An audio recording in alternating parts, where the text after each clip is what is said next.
चलिए दोस्तों, आप सभी के बीच एक गीत का छोटा सा रिव्यू लेकर आ चुके हैं। जो गीत का रिव्यू का नाम है सटा के पैसा बिहान देव का, मालिक ना मालिक के जान लेव का। यह सॉन्ग भोजपुरी इंडस्ट्री में बहुत ही तहलका मचाया हुआ सॉन्ग है। इस सॉन्ग को आप नहीं सुने हैं तो फटाफट यूट्यूब पर जाइए और सर्च करिए पवन सिंह का सॉन्ग नाबालिग जान लेव का। यह सॉन्ग पवन सिंह का है और वीडियो में भी आपको पवन सिंह देखने को नज़र आ सकते हैं। आप सभी को पता भी होगा जो पवन सिंह का सॉन्ग आता है कैसा आता है, बहुत ही ट्रेंडिंग वाला सॉन्ग आता है।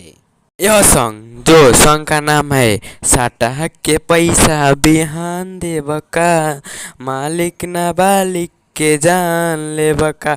यह सॉन्ग यूट्यूब पर बहुत ही तहलका मचाया हुआ सॉन्ग है। इस सॉन्ग को आप नहीं सुने हैं तो बहुत ही मिस्टेक करने वाले हैं इस सॉन्ग को आप।